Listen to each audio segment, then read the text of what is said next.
Protesters at MIT are resisting efforts to take down their encampment more than a day after the university set a deadline for its removal. Officials at Harvard are making similar demands, threatening widespread suspensions if students don't clear Harvard Yard. Both encampments have been up for roughly 2 weeks, with protesters calling for an immediate ceasefire in Gaza and demanding the schools divest from Israel as its military invades the city of Rafah, which is now home to 1.5 million refugees. GBH News' Hannah Reale was at the MIT encampment last night. She joins me, along with student journalist Cam Kettles, who's been covering the protests for the Harvard Crimson. Hannah? Nice Cam, seeing you. Ladies, thank you so much for being here. Thank you for having us. Cam, at least one of the demonstrations has now gone beyond encampments on school grounds. The Crimson reported that about 400 students marched to the home of the interim president, Alan Garber, after he refused to negotiate with them. And that rally came hours after Garber issued a warning about indefinite consequences.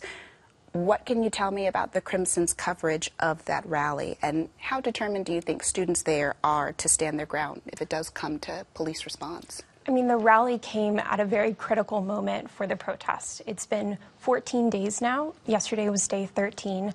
And the protesters had first set their own deadline that Garber had to come to the table by 5 p.m. yesterday. Obviously, that didn't happen. And the threat of being forcibly taken off campus, I think, is definitely something that students are more concerned about now. The protest yesterday was one of the first that was outside the yards itself. Part of that is because affiliates, non-affiliates cannot get in, and so it was much bigger for that reason. There were no limitations. Everyone yesterday was sort of wondering the big question, would the encampment continue? And that's a question that protesters at their press conference yesterday avoided that question, but they're still at the encampment. And so the protest was definitely a signal that they're still there, and that, as long as escalation would continue from the Harvard administration, it would continue from the protesters. And did the escalation do anything to the mood on campus? What's it been like generally? I mean, I think it's very uncertain. The next 24 hours, I think, is going to be a very critical point. Obviously, the protest was energized, and there are people that are willing to stay. Obviously, the protest didn't take place at the encampment, so we don't know the number of people that are still in the tents. But we do know they have a lot of support from the student body and from, Cambridge residents that are willing to make the trek there and to protest in front of President Garber's house. Hannah Reale, I'm turning to you now. We know at this hour the encampment there at Harvard is still there, and at MIT the students re-established the encampment after appearing to vacate. You were there. Where do things stand across the rest of the Boston area universities, and what have you heard from folks populating the encampments? Sure. So at MIT, I was there yesterday. They had started to vacate, but there were still some students or some demonstrators who were in the encampment. There were hundreds of people who had gathered outside, and also law enforcement from Cambridge Police, State Police, Campus Police.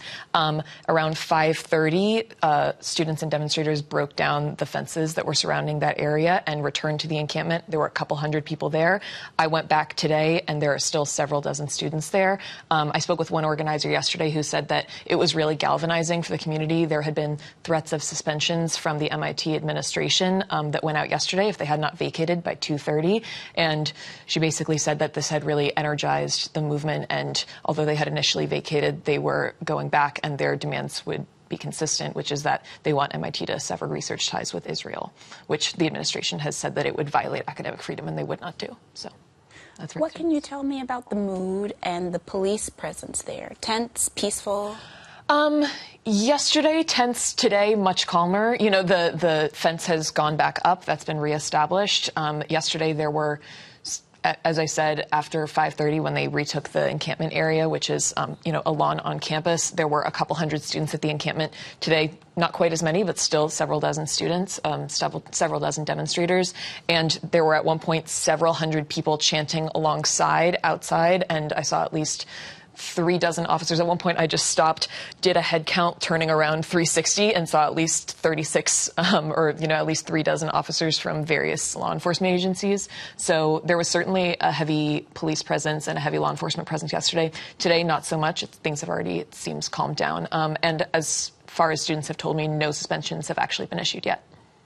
And then what's your sense of how much of the folks are students versus potential outside infiltrators?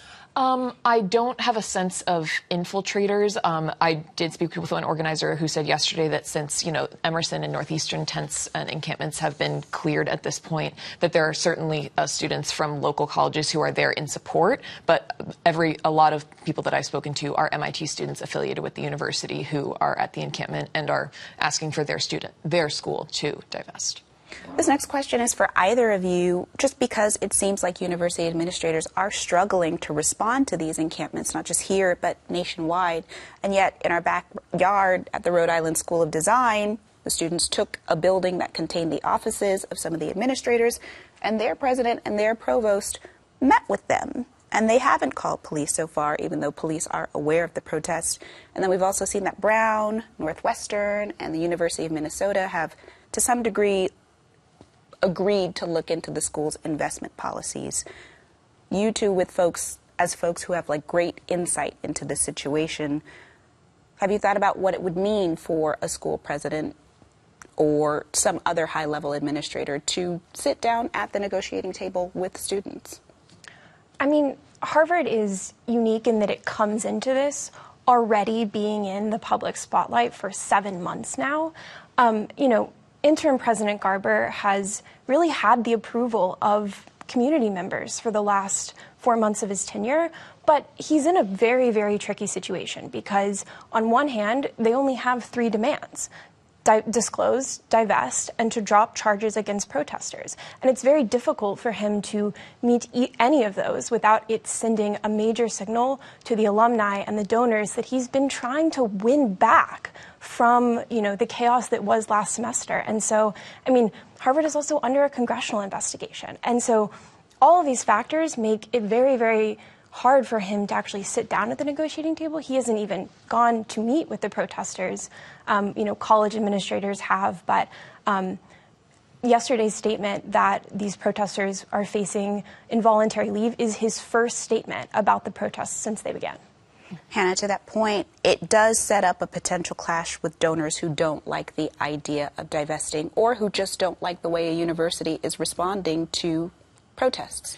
Yeah, MIT, I think, is in a slightly different situation in that there have been some negotiations and conversations with demonstrators, but what seemed to actually prompt the email that went out to students yesterday saying they would face suspension is that those talks seem to pretty rapidly break down.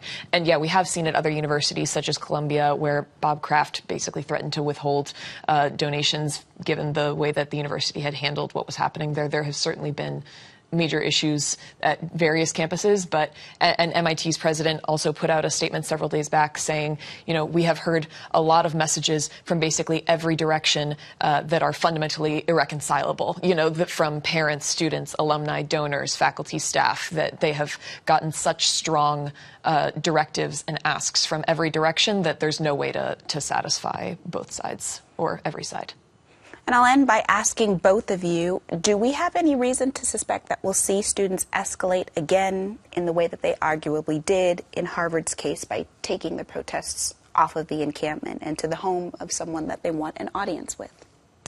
I think we don't know at this point what they'll do next. Obviously, President Garber has stated very clearly that there is a very high bar for police presence. We don't know what that bar is, and neither do the protesters. And so from their calculus, escalation might mean equal escalation from the university, but at the moment, they're still camping. And that, I think is the signal that they're determined. Hannah, anything to add? Yeah, when I've asked what's next, their demands are consistent with MIT, so it's basically we will stay here until MIT has divested.